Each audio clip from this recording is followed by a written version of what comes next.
person who don't have quality of leadership, he will come and challenge Simon Ekpa. He will come and challenge Nnamdi Kanu. Have you seen it? You see, this is what I told you before. I've been saying before that wisdom shall be justified by her children, and time will tell. Now the people have started choosing who is their leader.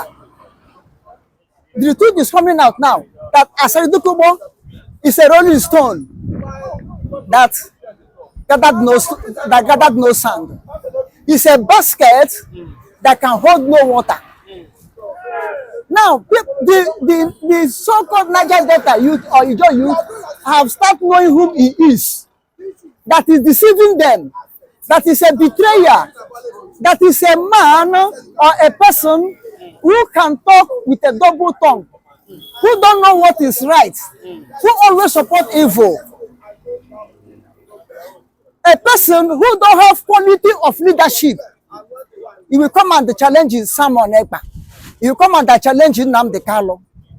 Have you seen it? He told the people not to demonstrate against Tinubu, and the people said no, come out and demonstrate. This will tell you he has no person to lead. This will tell you he's not their leader. He's not leading any person. They have known that Asari Dokubo is fighting for his stomach benefit. Is a stomach infrastructure hunter. You see, this is why the youth come out and rebel against him. What do you say we should not protest? Who are you to control us? Who are you to command us? You don't have right over us. Don't lead us anymore.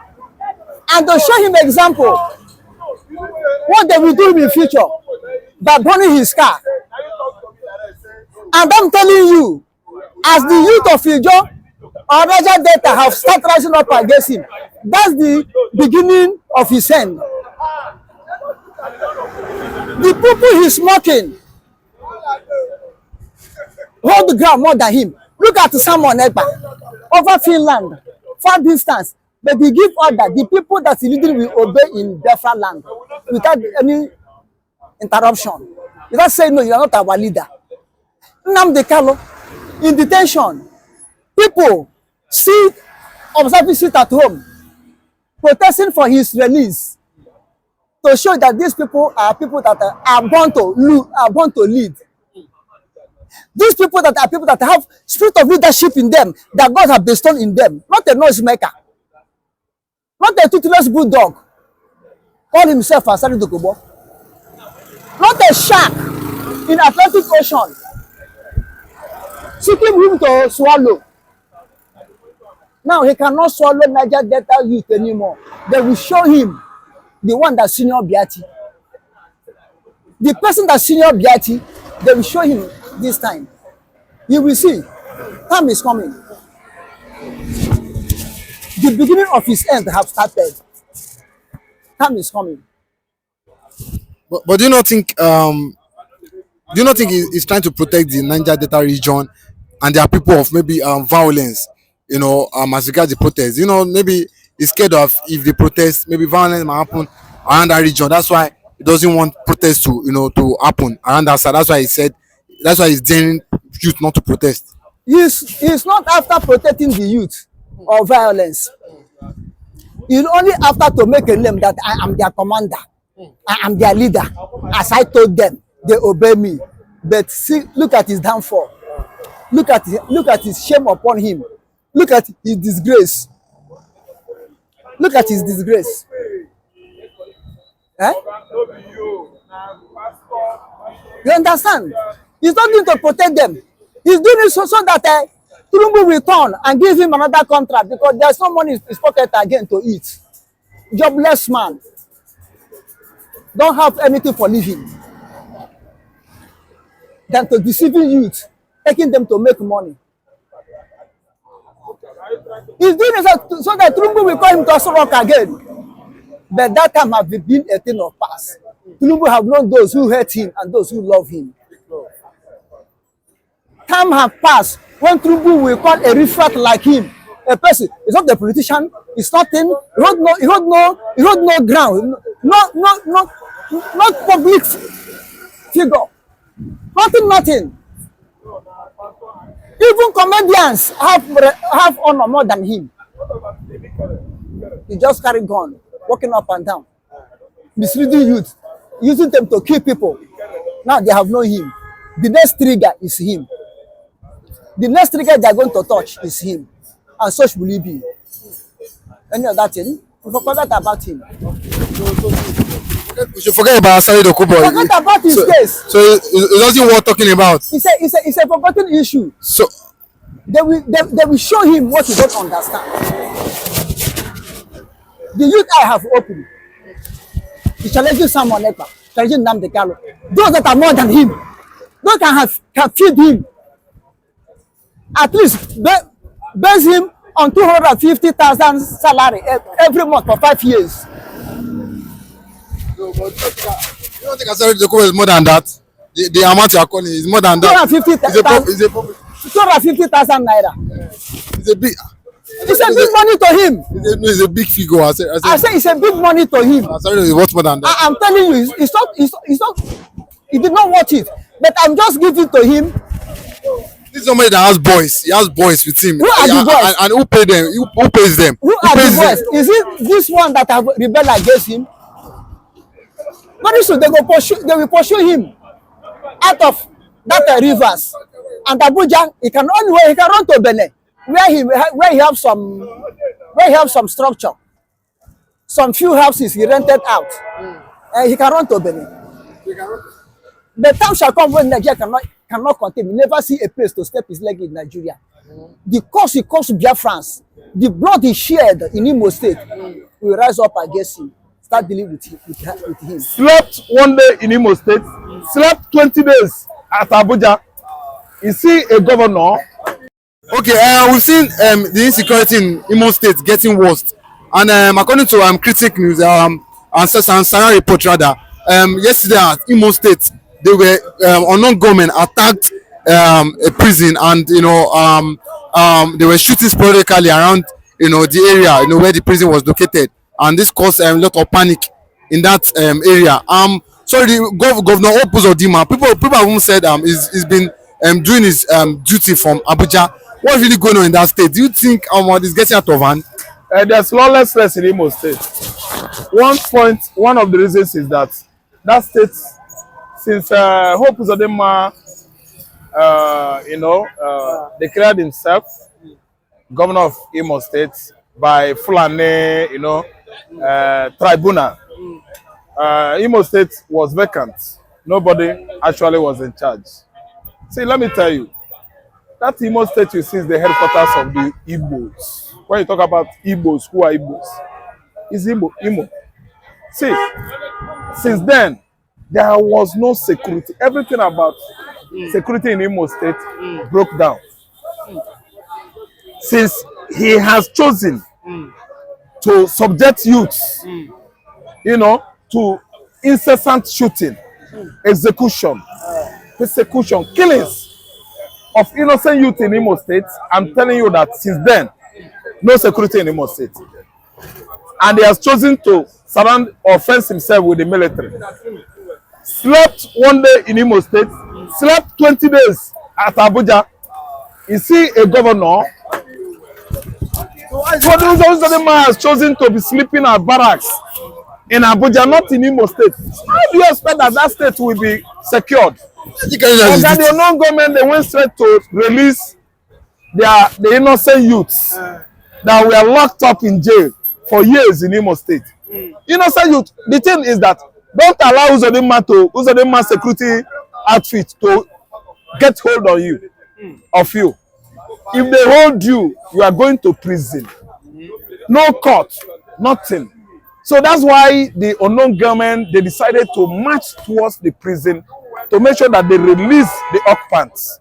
The occupants are largely Imo youths, innocent youths. So they went there yesterday. They were shooting. There was pandemonium. lawlessness yesterday, people started, running helter-skelter for their lives.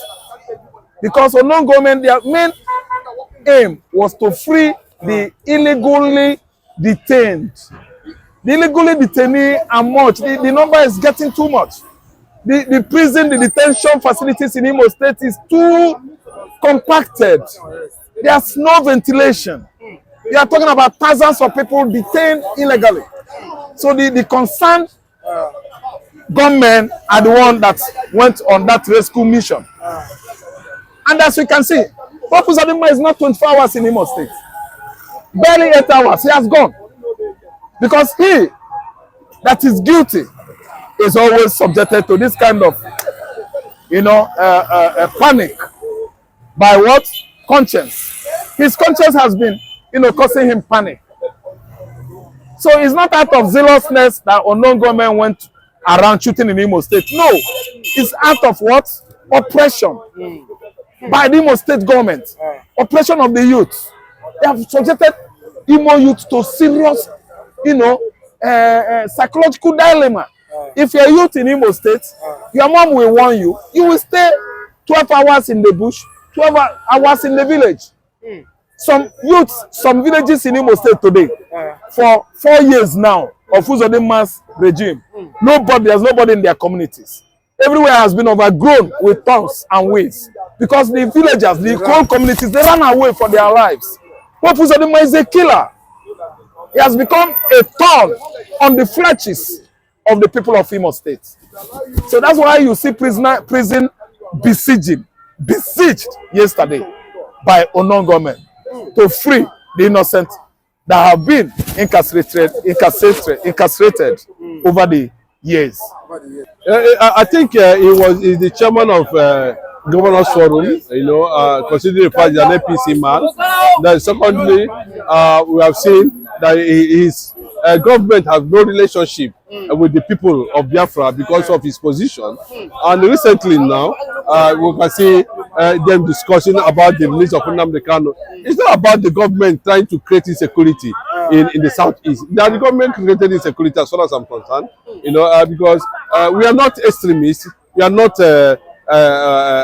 jihadists, we like peace, So even man is a peaceful man, So what is being created there, we are elements of government machineries who are in the eastern part of the country to create insecurity, to discourage investors from coming there. We understand that a very long time, and leveraging that on the issue Nnamdi Kanu is having, they are using it to create insecurity in the entire eastern Nigeria. So, and we have understand that, and that is why we are saying that some people enjoy the same freedom. So what they did also, then why is it that Nnamdi Kanu is being kept in prison up to now? And his presence in the prison is being used to attack interest in the entire eastern part of the country, and that means insecurity at the end of the day. And that is why Nnamdi Kanu came out and said, let me have my freedom. I've known you in several cases in all the court. Let me have my freedom. Then when I come out, the insecurity will stop.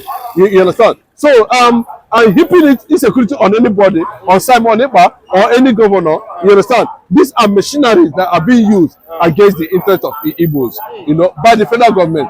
And until we see that justice is being done to Nnamdi Kanu, Igbo will continue to experience insecurity. And that is where the governors and the Haux and the Igbo leaders of thought need to come in, and continue to advance and advocate for the unconditional release of the hero himself, the supreme leader of the IPOB. We are talking about Mazi Nnamdi Kanu.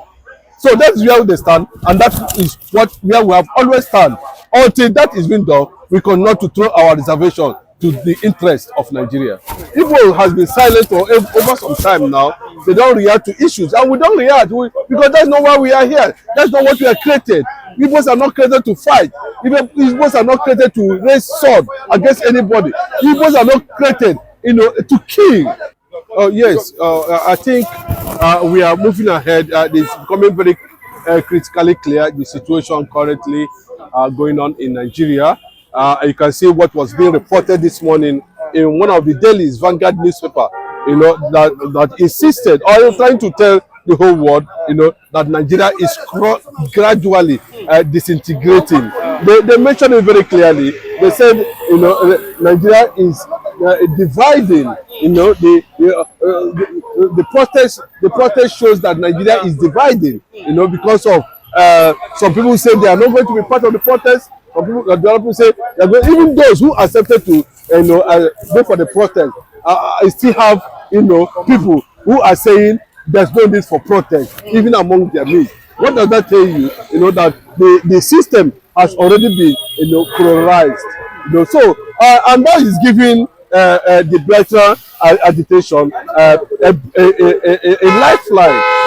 It has always been on a lifeline. Now the recognition is spreading.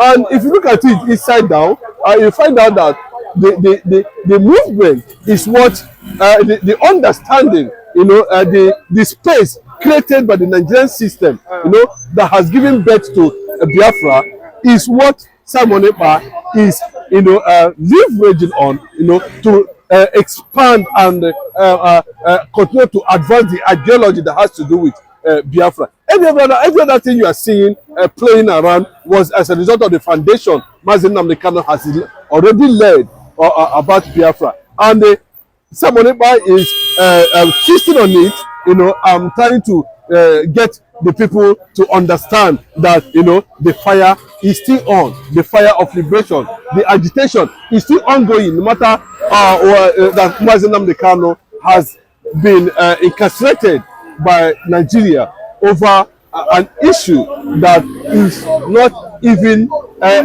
of expression. Nnamdi Kanu is being detained because he expressed himself. So I do not see how expression has become treasonable.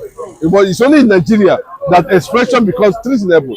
And Mazi Nnamdi Kanu has put himself in that position and is gathering attention in that regard. So there's crisis already in Aso Rock because of the presence of Simon Ekpa, trying to make sure that the Igbos are not just entertained mysteriously by fake people, in Nigeria. So I think it's expanding and making everything critically clear now for the whole world to see reason why Nigeria and Biafra should go their separate ways. And a lot of people want to agree with that, coupled with the fact that the relations up and down, you can say a lot of things is coming up, and the Yorubas are saying that even though the governor has come to put a statement, put it off completely, put that fire off completely, they would have experienced Lagos State. Let me just tell you, they would have experienced some kind of unimaginable things, because Igbo has been silent for over some time now. They don't react to issues, and we don't react because that's not why we are here. That's not what we are created. Igbos are not created to fight. Igbos are not created to raise sword against anybody. Igbos are not created, to kill. So we find it very difficult, to react to issues like this, especially in a place the Igbos have contributed so much, So Simon Ekpa is putting it to the whole world, to the international community, that at this level we are now, the international community has seen reasons why Nigeria should be balkanized.